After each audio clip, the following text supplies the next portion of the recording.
It's just different. Let me tell you something you already know. The world ain't all sunshine and rainbows. It's a very mean and nasty place, and I don't care how tough you are, it will beat you to your knees and keep you there permanently if you let it.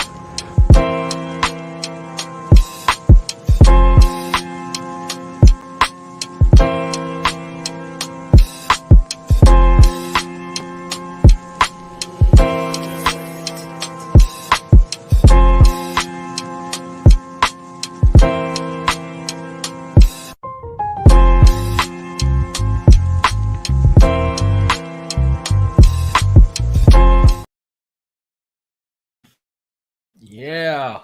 Hello, everyone, and welcome to the world premiere of my very own YouTube show known as SAT Sports, where we will talk things New Orleans Saints, the Houston Astros, and of course, my LSU Tigers, all LSU Tiger athletics.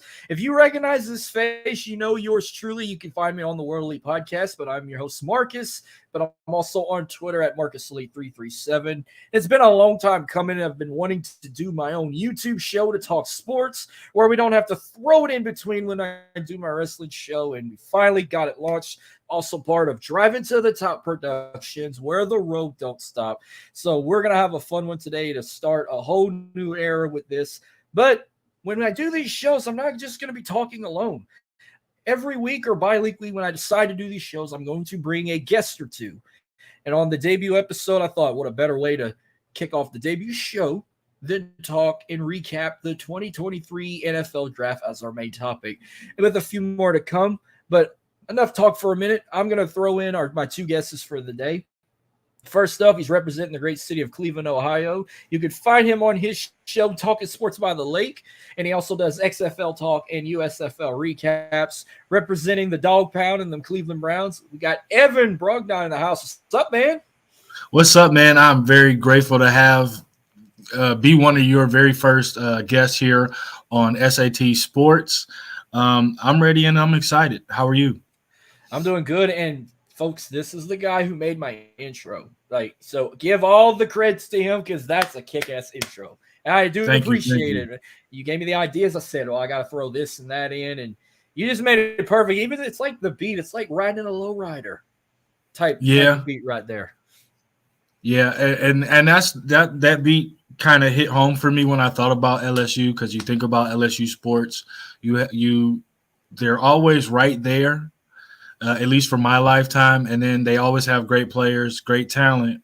They never get over the hump, and then you have Joe Burrow, then you have the LSU women's team doing their thing. You guys are picking up well in baseball. You guys have a lot of great things going on. So it felt like it just really fit with all things for your show. That's right. And, of course, my final guest, of course, you can also find him with Evan talking the XFL and recap in the USFL Weekly. Representing the Bills Mafia, we got Mr. Jamie Malloy in the house. Welcome to the show, man. Hello, Marcus. It's good to it's good to be reunited with you, but to be on your own show. And good to see you too, Evan.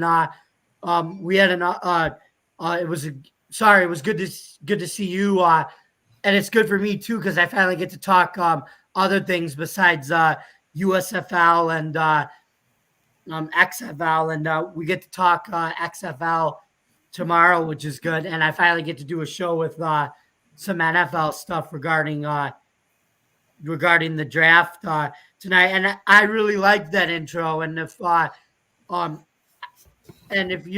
really into the Rocky movies, and that intro that was from Rocky Balboa, also known as Rocky 6, with him and his son, Rocky Jr., where he's fighting Mason Dixon, also known in real life as Antonio Tarver. So, really? I didn't even know that. I didn't even watch all the films.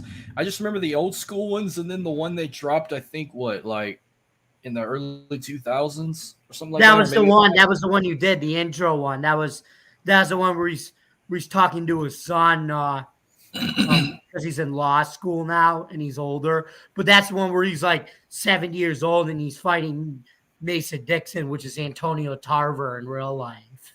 All right, that's what's up. Yeah. Now that's the people bring up to me. Okay, SAT. Remember, it stands for the New Orleans Saints, the Houston Astros, and the LSU Tigers. It doesn't mean San Antonio, Texas. I'm not a San Antonio guy. I'm not a Spurs fan. I'm not a Brahmas fan. I'm not a UTSA fan. Whatever else they got, I wasn't even a fan of their Well, version the of the SAT test in Commanders. high school, right? No, because when I thought of that, I was like, "Oh crap, SAT, San Antonio, Texas," because that's what they say too down there. So, But not the SAT test in high school, though, too, right? no, not them either. Okay. So, I mean, it was when we start off with the NFL draft. I mean, we all knew, I think, who was going number one. It's just before that season ended, we all thought the Texans was going to get the number one pick, but it ended up being to the Carolina Panthers when the Texans won that last game of the regular season. And we knew who was going number one. Of all the top quarterback prospects they had, we knew that Bryce Young was going to go number one, and he sure did with the Carolina Panthers.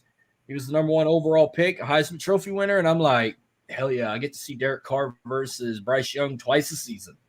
So that was like, that wasn't a prediction. That was a spoiler.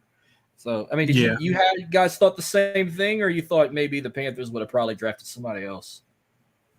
Actually, I thought the Panthers were going to go for C.J. Stroud because Carolina has this thing normally number one where Frank Reich, they usually like to take their big, tall, 6'4", 220-pound quarterbacks at number one. I didn't think they would go for the small 5'10" kid in Bryce Young just because it's a Carolina thing. But Frank Reich surprised me and went with Young, with the Kyler Murray type quarterback. So I actually agree with them on that one. I kind of thought it was going to be C.J. Stroud as well. I'm not mad at the pick. I definitely understand it. I have my own concerns with Bryce Young, just like I do with C.J. Stroud, just like I do with a couple quarterbacks that were taken over the draft weekend. I definitely thought it was going to be C.J. Stroud for those reasons. If you follow the path of Frank Reich and the style of quarterback that he's thrived with, I felt that CJ fit that mold. I definitely didn't think Anthony Richardson or Will Levis would be on that board for them. How do you see him doing like his rookie season? You think he could turn that team around and they could become a playoff contender, or it's going to take a little more work for the Carolina Panthers? For me personally, as far as the Panthers go, I think it's going to be year 2, maybe year 3. I wouldn't be surprised if they make the playoffs just because of who they have in their division. But I think it's going to be a process for CJ Stroud. I think, from my opinion, they don't really have a dominant number one receiver with losing changed his name. Anyway, Anderson, they lost Anderson, and then they trade away DJ Chark. So I just kind of felt like, how are they going to fix this mold? I know that we got some great receivers coming out next year, particularly one from Ohio State, but we'll talk about that another day. But as far as to answer the question, I think it'll be year 2, year 3. Okay. Yeah, and this was the first time since 2011, I want to say, Carolina had the number one pick, and they drafted a quarterback, a Heisman Trophy winner, and Cam Newton. Right. So, and then the Texans had the second pick, and I had a feeling, I said, if they don't get Bryce Young, they're going to get C.J. Stroud from Ohio State, and they sure did that. But what I did see coming was that the Cardinals were going to trade their third pick to the Houston Texans. So I don't think I've ever seen a team go back-to-back in the first round, and the Texans get Will Anderson Jr., who's a linebacker out of Alabama. But that was 2 of 11 total draft picks. I think the Texans had the most draft picks in this draft, and I'm like, holy shit. They better be a playoff team with all them picks, especially with the names they drafted. But yeah, the Texans were already done before the top of the hour with their 2 picks of the night. But yeah, that was probably a smart move, you think, by Arizona, because they kind of traded down a bit too. Jamie, you want to go first? Yeah, to answer your question, Marcus, I definitely think Houston is in win now playoff mode before the Panthers are, because now that they basically got rid of David Culley and Lovie Smith when they were in tank mode, And now that they got D'Amico Ryans, who's a young defensive coordinator from the 49ers, they really are in a team that could be 8-9 or 9-8, but they could be in contention for that AFC South title with Jacksonville, because they basically said, okay, we got CJ Stroud, we got a quarterback. So what do? We go to the number 3 pick, and what do? We get Will Anderson Jr., probably one of the best pass rushers in the draft, and that's D'Amico Ryans' bread and butter in San Francisco, was getting a defensive end like Will Anderson, which is what he had in San Francisco, a nice cornerstone pass rush defensive end that you can build in Houston like you had in San Francisco. And you're making the case that you're going to a team in Houston where you could get out of the basement, and you're leaving the NFC to make the AFC stronger for years to come by rebuilding Houston, by becoming a power instead of a bottom barrel team. So I definitely thought when the season was over that the Arizona Cardinals were going to trade their pick, because they gave that large contract to Kyler Murray, and with the amount of pieces that I felt they needed with the guys that they had on the trade block going into the draft and into free agency, I kind of felt like they were going to be in a restart mode, not a rebuild mode.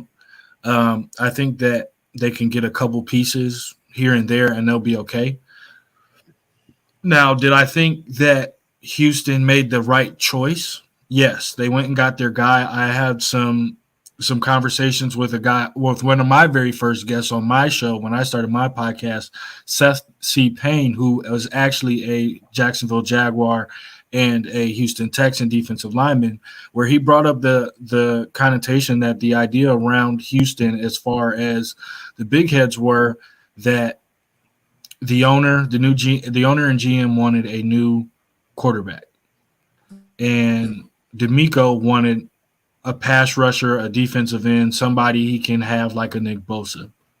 So I'm not surprised that they traded up to get the pick, but the thing I disagree with was the picks that the Texans gave up, because from my understanding, they gave up the Browns pick this year and they gave up their own pick from Houston next year versus giving up the Browns pick, which is something that I would have done. I would have been willing to give up the Browns pick and maybe another 4th or a 5th round pick or a small contract player who needs a new opportunity somewhere to move up in the draft. Because if you look at it next year, as of right now, there are some guys in the draft that we can say way too early are some great picks that we could see in Houston making a great difference. And if they don't turn out and have that 8-9, 9-8 type of season, let's say they're 3 and whatever, 4 and whatever, they're going to have a top pick and they're going to be sitting somewhere, if the Browns have a good season, which I assume that they will,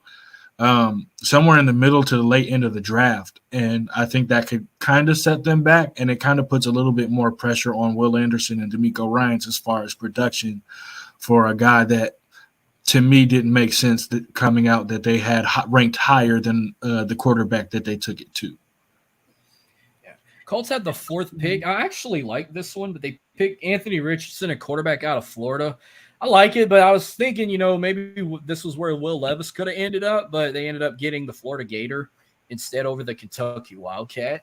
Real quick on that one before we move forward. I'll go first with this one. As far as it goes for me when it comes to watching guys that come out in the draft or young free agents when you're trying to build a team or fill a spot, I look for guys who have a high floor versus a high ceiling. I feel like both Levis and Richardson have mediocre floors, if not low floors.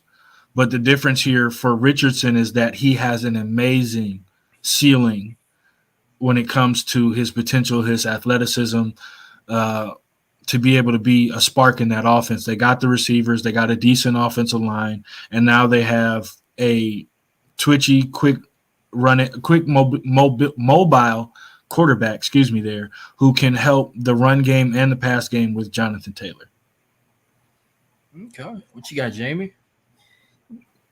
I think if you develop this kid right, Anthony Richardson, you got a star in Anthony Richardson. I mean, this is a kid that does things for a quarterback that we, the NFL, ESPN, and the media outlets like that the NFL's never seen at quarterback. I mean, he's about 6'4", 244 pounds, ran a 4.43 at the combine, and I'm telling you, you get Madden 24 this year, you're going to want to play the Colts, especially with him at quarterback. But in real life, I mean, and you play him right. I mean, even the Colts GM said it. Forget about the 13 career starts he only made at college. The Colts GM said, we got the best player in the draft. And the Colts GM said, hey, wait a minute. This is the number 1 overall pick in the draft, and we got him at 4.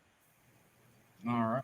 I'm going to run 5 through 10 real quick. The Seahawks get Devin Winterspoon, a defensive back out of Illinois.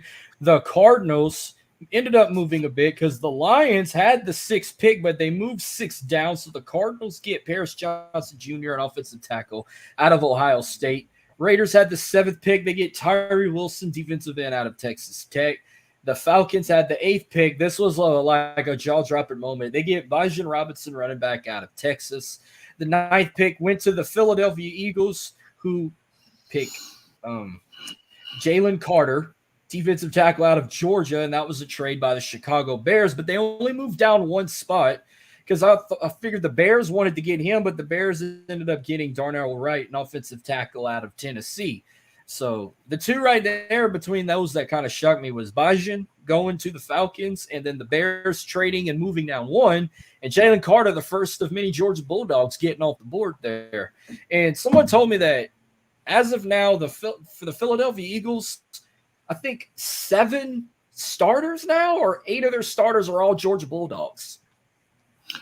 The number is correct. I don't know if they're going to all be starters, but they'll definitely be impactful players as far as rotation goes. Because if you look at it last year, where they had Jordan Davis and Nakobe Dean are the 2 players that I can definitely remember. I know there's some other guys, but Nakobe Dean being a smaller linebacker, they put him off the edge. I mean, this defense led the league last year in sacks, and now you go get another guy who honestly could have been the number 1 pick in the draft if he didn't have the issues that came out.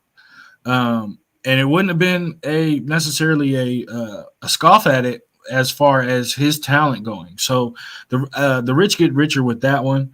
And then I kind of wanted to speak on the Paris Johnson pick just because he's an Ohio State guy. I really felt like he's a great talent, but there are some issues there that I feel like can be exploited within his division versus the guys he's got to go up against. The biggest thing for me with Paris Johnson is that if you get to his outside hip, he has nothing else for you. His wingspan is normal for his height, but kind of short when you think about a Pro Bowl, a high-end starting left tackle in the league. He has all the talent. There are just some things that I think that the Cardinals will need to work out. What's up, Dylan, man? How are you? So I just wanted to address that before I pass it off to Jamie. Yeah, Dylan, congratulations. You're the very first one to comment on this show. Go ahead, Jamie. Yeah, the thing about a guy like Paris Johnson is I feel like he's a guy that I heard about this on another show that I listened to.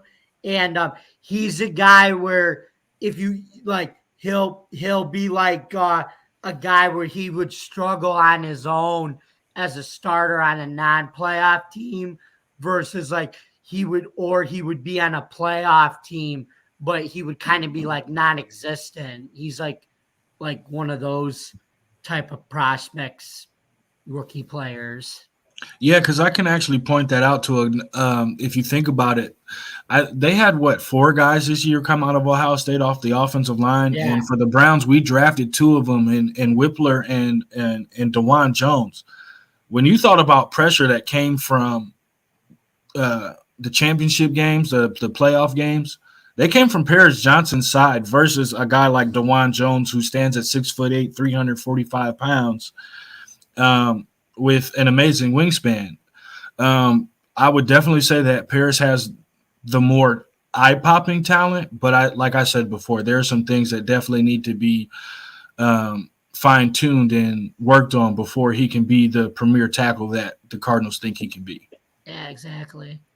Yeah, I like how they take some colleges and calling them this NFL team. Like now they're saying the Georgia Bulldogs is basically the Eagles now because they got most of their guys. If they're not with the Rams, Georgia North. Like they did that with the Bengals. Like they were saying that's LSU North, or them and the Browns were fighting for LSU North because the Browns had quite a bit of LSU guys a few years back, and now they're calling the Alabama Crimson Tide like the Texans, the Alabama South, or the Alabama of Texas, or something because they got quite a bit of Crimson Tide on that team also. But from 11 through 20, the Titans picked Peter Am I saying his last name right? Peter Skoronski. Peter Skoronski, an offensive guard out of Northwestern. The Detroit Lions draft Jahmyr Gibbs, a running back out of Alabama. Out of him and Bajan, I said they'll probably be the first running back to go. 13th pick went to the Packers. They picked Lucas Von Ness, a defensive end out of Iowa. The Steelers get the 14th pick, courtesy of the Patriots. They draft Broderick Jones, a defensive tackle out of Georgia. The Jets, which that ended up getting the 15th pick. After the whole sheen of getting Aaron Rodgers, they draft Will McDonald IV, the linebacker out of Iowa State. The Commanders at the 16th pick get Emmanuel Forbes, a defensive back out of Mississippi State. The Patriots at the 17th pick, they get Christian Gonzalez, a defensive back out of Oregon. The Detroit Lions with the second pick of the night at 18, they draft Jack Campbell, a linebacker out of Iowa. At 19, the Tampa Bay Buccaneers, which I expected them to draft a quarterback, but they draft Kai Jikansy, a defensive end out of Pitt, and the Seahawks on the clock again, 20th pick. Jackson Smith Najiba, if I said it right, wide receiver out of Ohio State. Okay, I couldn't pronounce that last one right. And he was the third Ohio State to go in the draft. So Ohio State had 3 first-round picks. Players go in the first round. And then total, we'll talk about it later. But what you want to comment on those picks right there from pick 11 all the way to 20? As far as being a Browns fan, for the Steelers to go get Broderick Jones, I am absolutely happy that they made that pick. I felt like, for me, even though he ended up falling to the first pick of the second round in Joey Porter Jr., I felt like a corner was a need for them, especially somebody that fits that kind of mold of big, physical, corner, confident, very mouthy, kind of like his father was. Great talent, but I actually thought they would maybe go with Christian Gonzalez or surprise some people with Joey Porter. But as far as Broderick Jones go, he's the top end of the tackles here. I actually thought he would have been the number one tackle. Good stride, quick twitch, doesn't struggle with bendy guys. You saw all year going up against guys like Will Anderson and all the other top talent in the SEC, and then going into the championship game, very, very dominant. Very great talent there. And I'll pass it on to you, Jamie, as far as these picks go. My favorite pick was Jahmyr Gibbs out of the running back position of Alabama, Detroit, because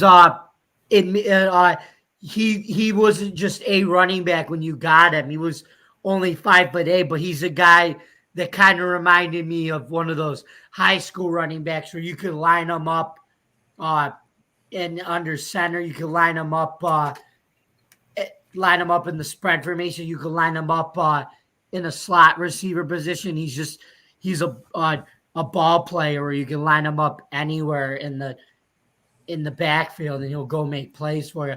And I also like Jack Campbell, which the Lions basically stole in the first round, who I wanted the Bills to take in the second round because he was a jackhammer linebacker who was a McDermott type of guy where he could be like a Tremaine Edmonds replacement, call all the plays, and just be a leader. I absolutely agree with that. Go ahead. I'm sorry. Go ahead. No, I'm sorry. I didn't realize you were talking there. I was gonna go back to that Campbell pick if he didn't bring it up, because I definitely thought he was going to be a mid to late second round guy, and I also kind of felt like Jahmyr Gibbs was going to be a late first round guy. But I do like the draft. I don't understand why so many media outlets are saying that they had the worst draft of all, because we always talk about if you have your guy, go pick your guy. And my biggest example of that is when you look at 2015, 2016, when the Browns took Myles Garrett, number 1 overall. And we all forget that Patrick Mahomes went, 12th in that draft? 10th. He went right. And Kansas City Bears.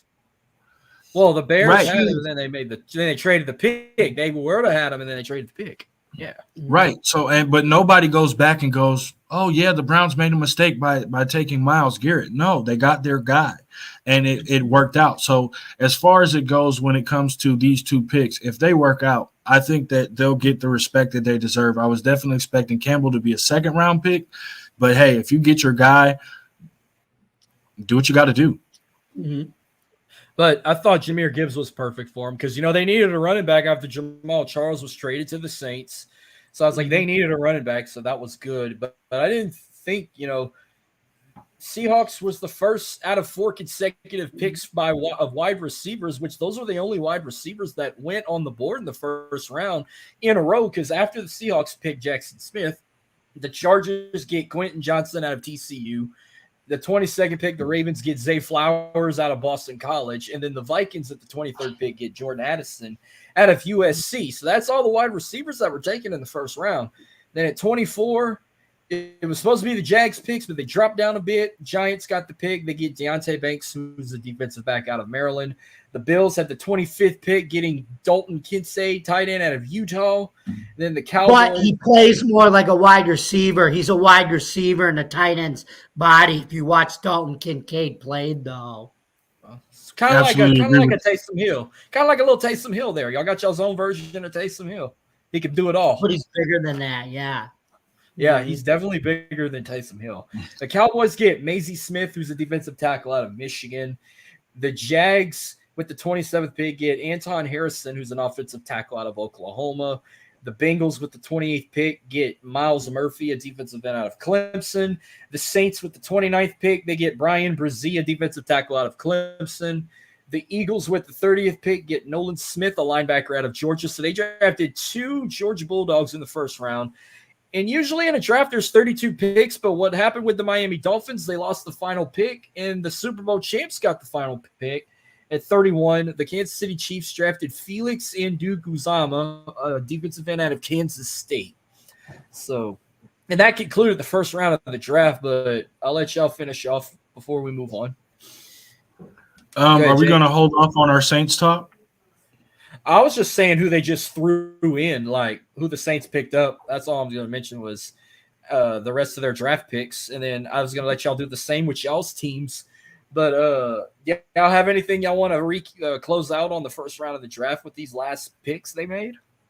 So you go first, Jamie. Yeah, I got something to say about Zay Jones because it's more of what happened to Boston College and not exactly a result of him. So I watched a lot of Boston College games, and there's a reason why he kind of slipped to 22nd and why I think he should have gotten taken higher. What happened to Boston College? They had a quarterback who was a transfer from Notre Dame, and he was all ACC play. And him and Zay Jones, or him and Phil Jurkovec, who was playing great, and him and Zay Flowers were playing great, but then Phil Jurkovec got hurt. So then at the end of the year, they were playing with a true freshman at quarterback at the end of the year. And he was starting against Notre Dame and Syracuse. And the freshman quarterback was basically thrown into the starting lineup with basically no preparation or any game to play. So he had to play against Notre Dame and Syracuse, who were 2 bowl games and everything. So basically Zay Flowers' production dipped because the freshman quarterback couldn't get him the ball, basically. So it's almost like they're blaming Zay Flowers. And so so he falls to 22, and it's like he gets blamed because the freshman quarterback comes in and can't get him the ball, and the other guy was out for the year, and he falls to 22 because of a change in quarterback, and the same quarterback couldn't produce like the other quarterback. So I guess maybe if Jacoby didn't get hurt, is it a coulda, woulda, shoulda that he gets picked higher than 22, you know? So maybe he does better in the NFL with Baltimore because now I have Lamar Jackson throwing him the ball. We'll see. What do you think, Evan? So, two things. This is the first thing. I definitely thought Zay Flowers and JSN would have been the top two receivers at the halfway point for the college football season going into the draft. Well, more so for JSN at the beginning of the year, I thought he was the number one quarterback, wide receiver, excuse me. But due to a hamstring injury and him just sitting out, I feel like it caused him to slide. I definitely feel like he should have been the number one receiver off the board. You can go back and look at that Utah tape with Marvin Harrison being out and him just showing that, hey, I'm a dominant number one receiver that can run all the routes, make all the tough catches, and really show his talent. I agree with Zay Flowers. I felt like he was the number two receiver for me, but what Jamie alluded to kind of caused him to slide, but I felt like his tape showed consistency in his talents, and I felt like he would have been higher. But at the end of the day, that's a great pick for the Baltimore Ravens. And as we talk about the Saints here, I wanted to bring up a guy that I was a fan of when he came out of high school, and Brian Brzee was a five-star recruit, and some say he didn't really perform that well at his time in Clemson. He was a redshirt freshman, came out as a classified sophomore this year in the draft.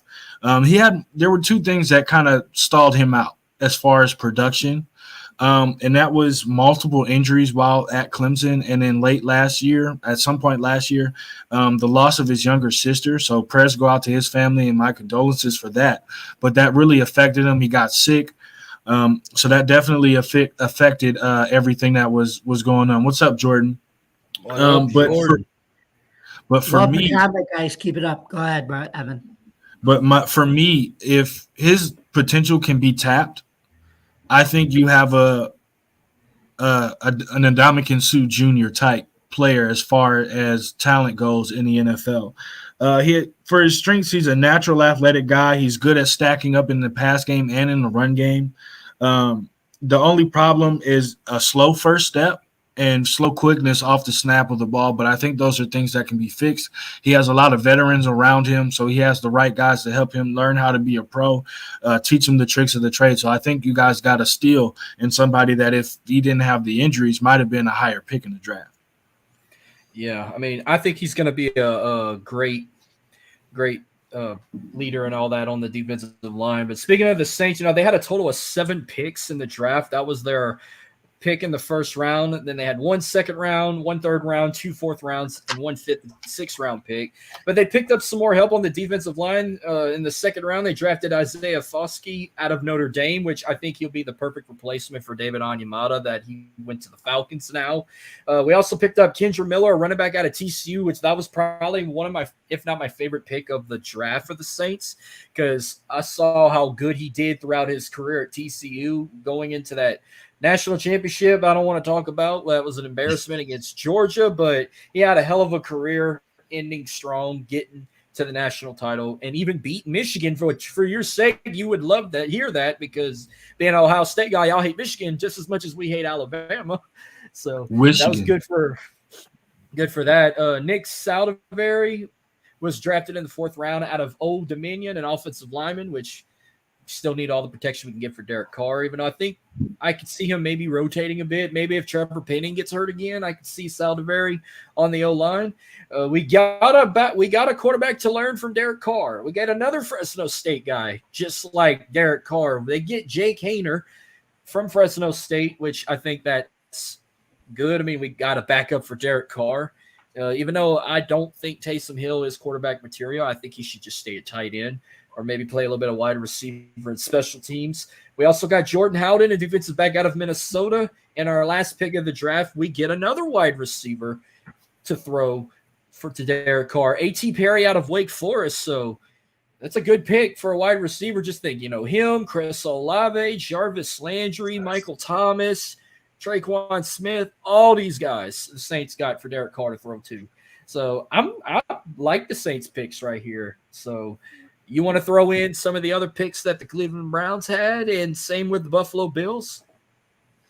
Oh, so for me, everybody knows we made the trade for Deshaun Watson, and then we also made the trade for Elijah Moore with our second-round pick, which ended up getting us Elijah Moore and another third-round pick as far as that trade goes with the Jets.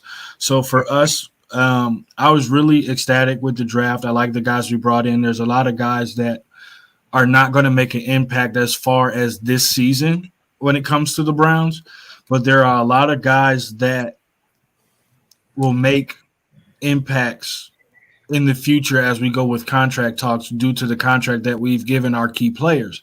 For me, my two favorite picks go with Cedric Tillman, a big physical receiver, a good jump ball one-on-one guy, definitely a first-round talent if he doesn't break his ankle this year.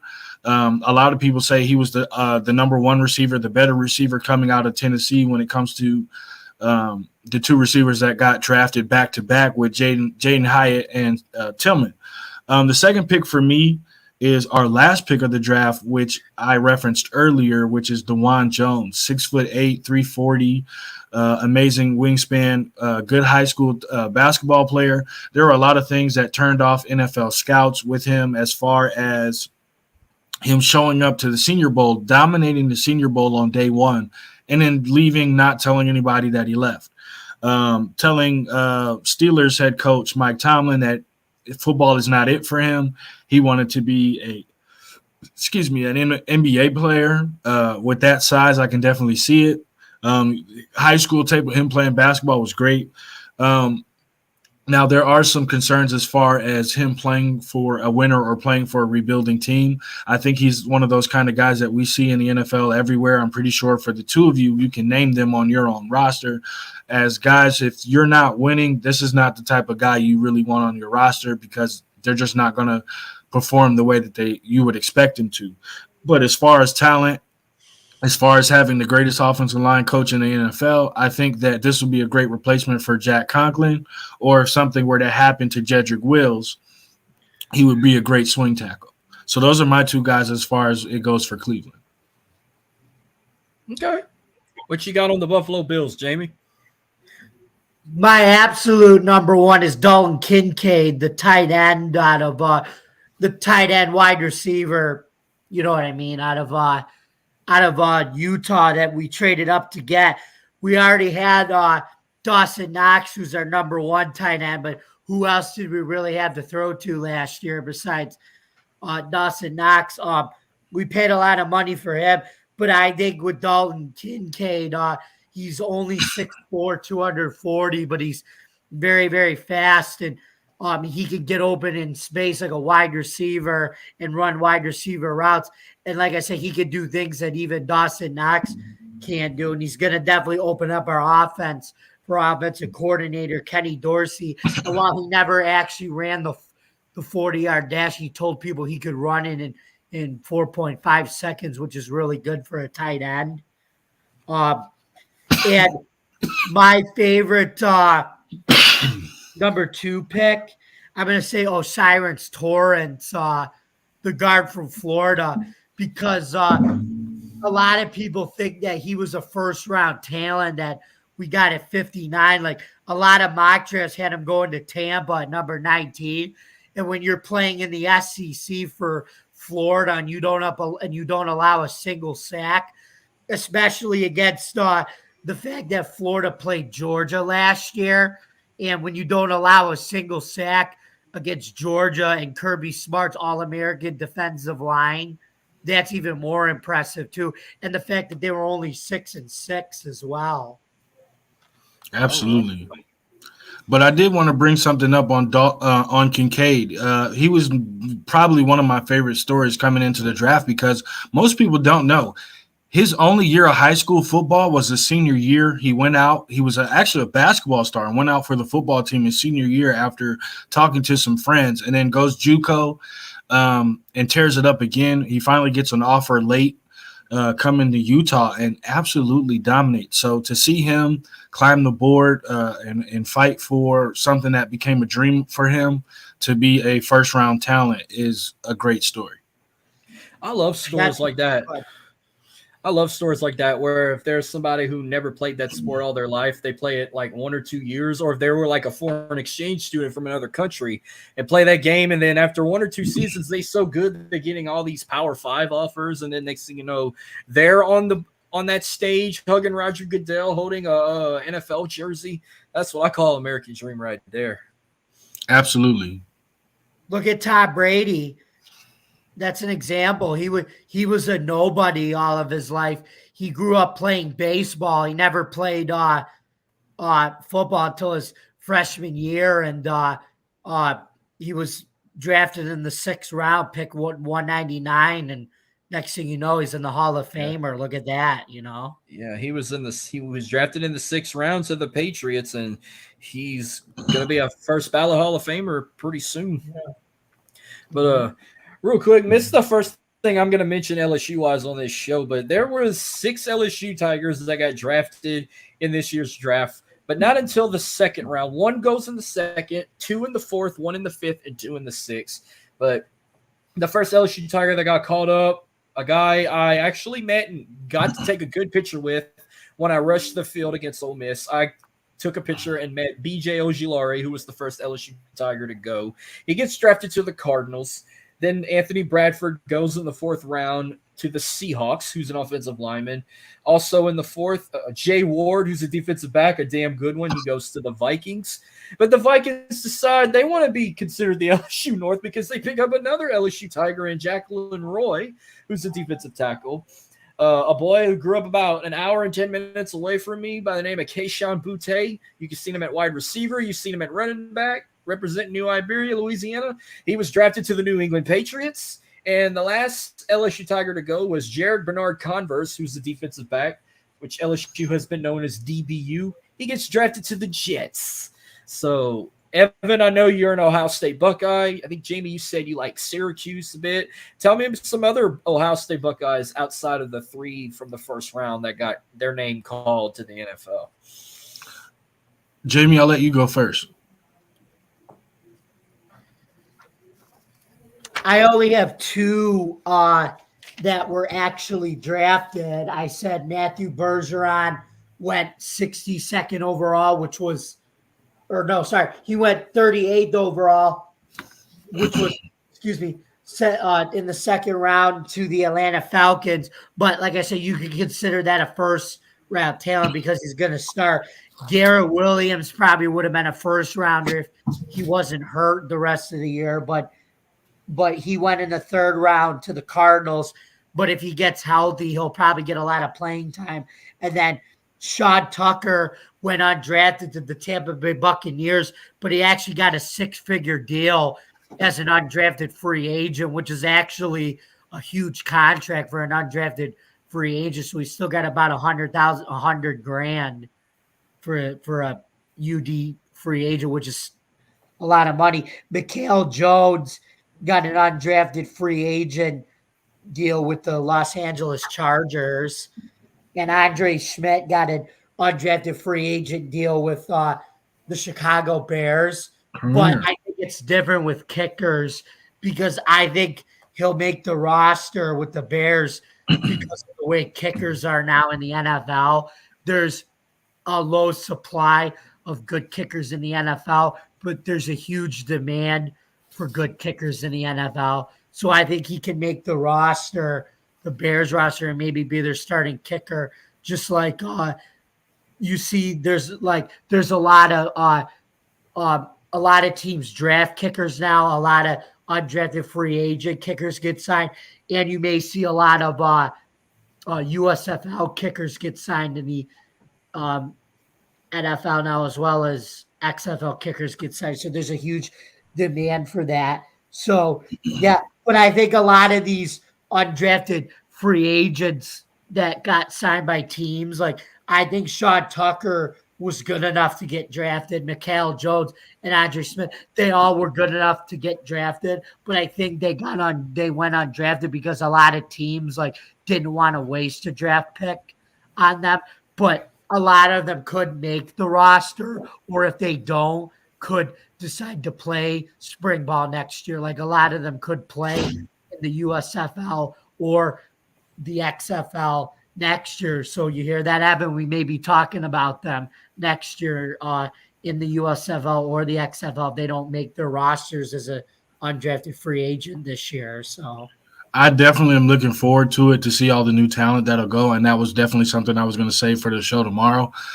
Before I get out of here, because I got to, get ready for my regular job, the two guys I wanted to talk about was one, Luke Whippler, who also got drafted by the Cleveland Browns to eventually replace Ethan Posich, who came over from the Seattle Seahawks last year. Great talent, didn't allow too many sacks. Great second level kind of guy, good at the run block. Only downside is that size. And that's another thing that's been kind of a worry for centers that have been drafted to Cleveland in the last couple of years. And the other guy was Zach Harrison. Definitely had first-round talent was believed to have first-round talent coming out as a 4-star to Ohio State, who was later bumped up to a 5-star but right before he committed. Good strength, good in the run game. If he can learn to add some bend to his game, a little bit more flexibility with the power that he contains in the run game, I think he can be a decent pass rusher. So that's another name for you guys to look out for. But that's all I got as far as the draft goes. Marcus, congratulations on your very first show. Thank you. Congratulations on your new YouTube channel, and I wish great many things for you and hope to be on very soon again. But you can also find me. You can definitely find me on Talking Sports by the Lake or on the XFL Talk Show or USFL Recap Show with Jamie Malloy, as we are all three of us brought to you by Driving to the Top Productions. So with all that being said, again, thank you for having me on. Have a great time, and definitely congratulations. I appreciate it, man. Thank you again for the intro, and we'll definitely have you on, especially when the NFL season kicks off again. I don't think the Saints and the Browns are playing each other this season. I mentioned we're playing We're playing the NFC North and the AFC South, and the only interconference opponent we have this season is the Patriots for sure. So I don't think we are playing Cleveland this year, but we did last year on Christmas Eve, and it was in the snow, and I couldn't believe we won that game. I had us losing that game because we can never win in the freezing cold. It's like I absolutely thought that we were going to win that game, and that was also the game that I knew we were going to fire Joe Woods. So it helped out, even though we didn't win that game. But again, thank you for having me on, and I will look forward to having you on our show or being on another show with you very soon. Absolutely. We can't wait to have you back on down the road, and I appreciate it, and take it easy, man. All right, peace. I'll see you tomorrow, Evan. See you, Jamie. All right. I have one more topic that involves the NFL draft before we move up to one final thing. So when it comes to other big names, I only have 3 I'm going to mention that will recap the draft here. But it was 3 quarterbacks I was waiting to hear get called. One of them was Will Levis. He ended up going to the Tennessee Titans. And I'm thinking, wait, didn't Tennessee draft a quarterback last year? Yeah, it was Malik Willis, and now I'm hearing that he's about to get cut now because they got Tannehill and Will Levis. Well, isn't that boy from Liberty? Isn't that the boy from Liberty that got drafted to the Titans? That's what I thought. Yeah, he gets called up, and then the one I've been waiting to find out, Hendon Hooker, he gets drafted to the Detroit Lions. So now Jared Goff has a backup now. But speaking of Matthew Stafford, he gets another former Georgia Bulldog. Now, I swore he got on Twitter and said that I'm going to stay my senior year at Georgia and try and go for a three-peat. And next thing you know, I get an alert on my phone. Stetson Bennett gets drafted to the LA Rams, and I'm like, He said he was staying his senior year, trying to win a three-peat. No, he's going he's going to be Matthew Stafford's backup. So now there's 2 Georgia quarterbacks with the LA Rams now. So that was the biggest shock for me, was Stetson Bennett out of nowhere just saying I'm going in the draft, when like a month ago he said he was staying. A lot can change, and you never know what's going to happen. So yeah, but I think once you get drafted, you can't go back. You can't. You're done. You're done. So that means he's got to be with the Rams now. So you think he made the right decision of going to the draft, or you think he should have stayed and tried a three-peat? I think based on right now, it's a good decision, because they said they really like Carson back, and they said they said he killed it in the spring game, and they think he's next in line to deliver them another championship. So right now it looks like a good decision, with Beck leading the way in the spring game, from what I'm hearing. Yeah. So is there anybody else in that big names that got drafted you want to mention? Anybody else?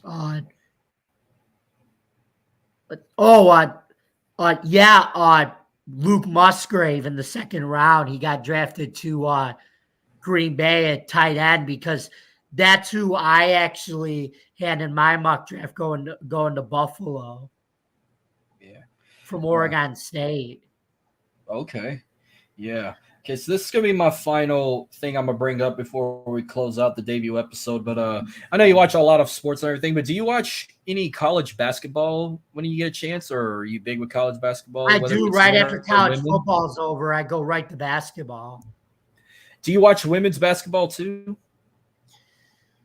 Yeah, I do. I watch more of the men, but I did see a little bit of the LSU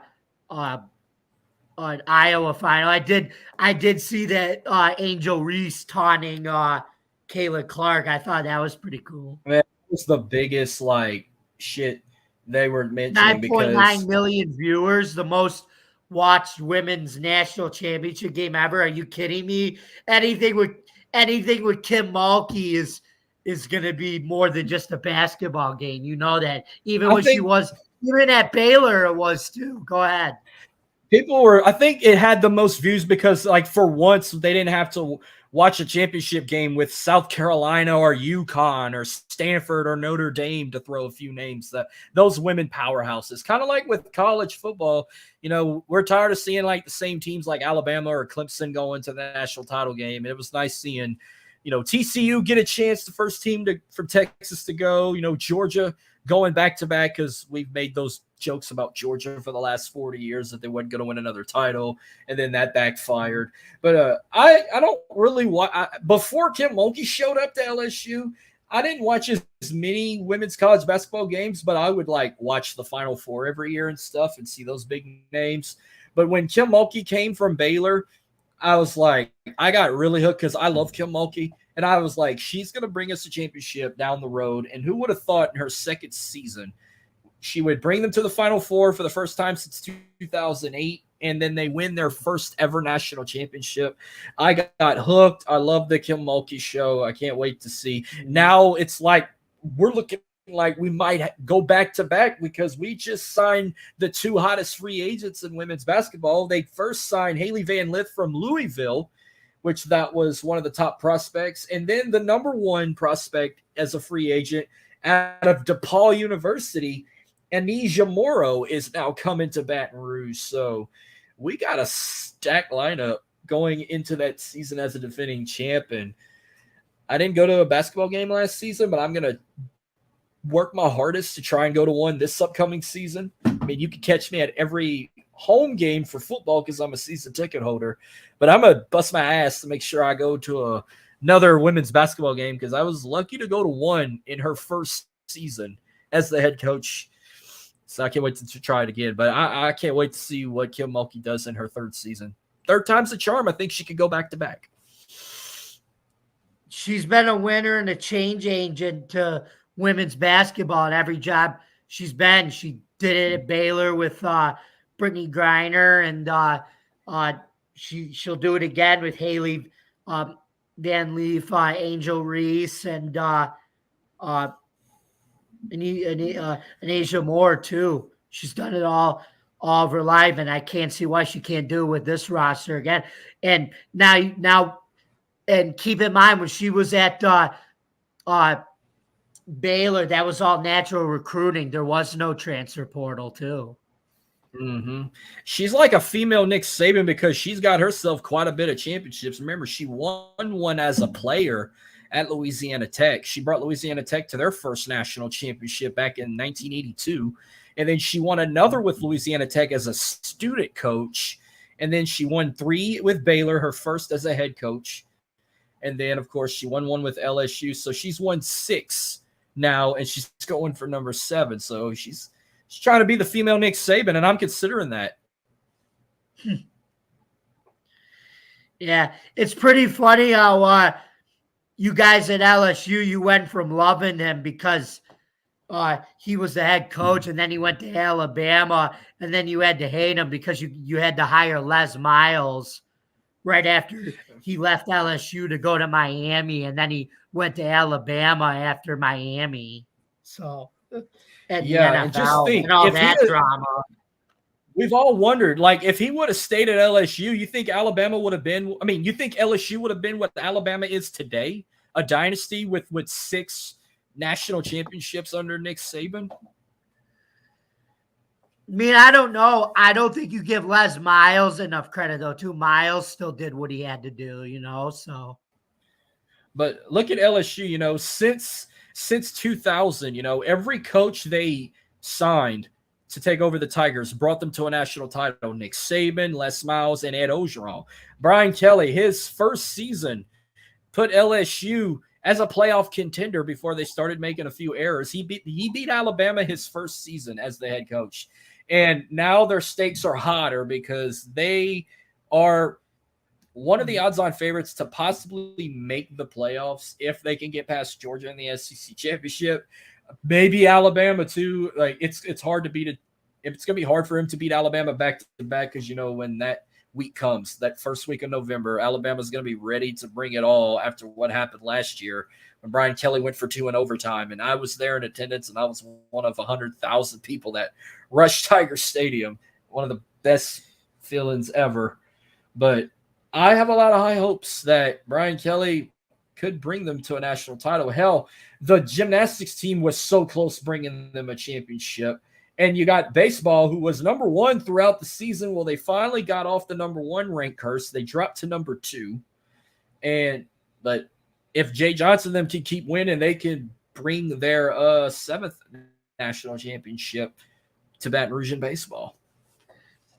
Well, yeah, it helps with gymnastics when you got Olivia Dunn too, but mm-hmm. Yeah. Well, that will do it for the debut episode of SAT Sports.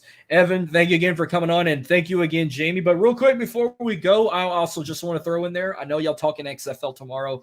I have the DC Defenders winning the championship because I think it's going to be a crappy game now that the Renegades are playing in the title game when we all thought it was going to be the Roughnecks and the Defenders. So no hard feelings for that. But unfortunately, myself, Dylan, and Jordan, we're going to be at a Houston Dynamo game Saturday, so we won't be watching the championship game, but we are all rooting for the DC Defenders to win it all. I don't have a score prediction, but I have them winning it. On the USFL side, I need to start tuning in because the New Orleans Breakers are 4-0, and I have them going 5-0 after this weekend also. Okay. Yeah, but don't sleep on Memphis though either, because even though they're 1-3, they're a different team now. I think now that they switched to Cole Kelly instead of Brady Mason at quarterback, though, that's the thing. It's still a crazy mascot, the Showboats. That's still a crazy mascot. Perfect, suitable for Memphis.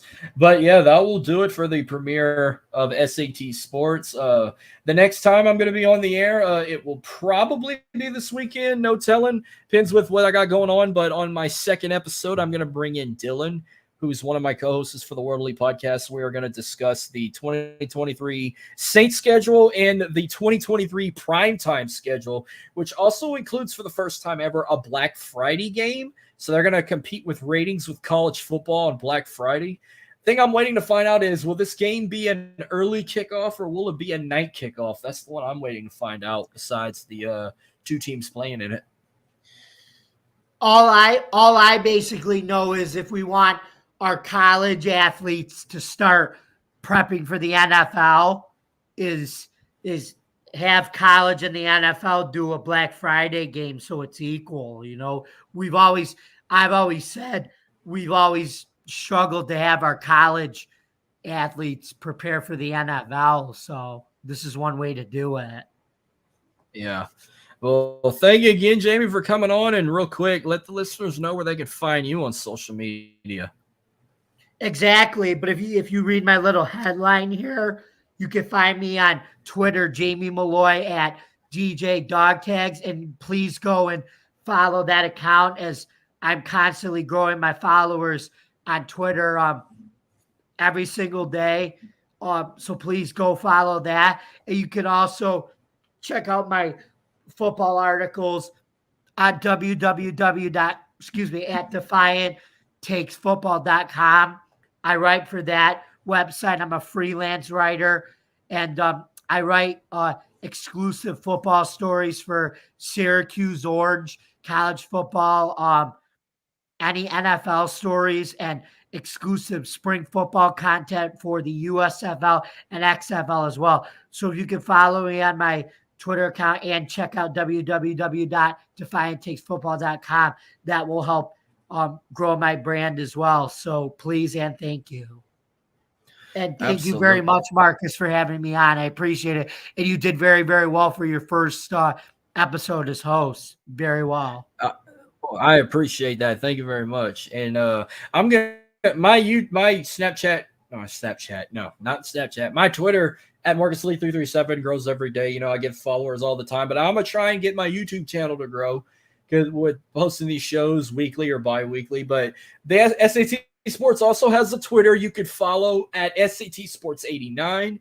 Of course, all episodes will be available on my YouTube channel, and it also streams through my personal Twitter page, and of course, SAT Sports' Twitter page as well, which they were still getting a work on that, you know, and not a lot of people know there is a Twitter page for it, but I'm giving the word out. You know, people can go give it a follow.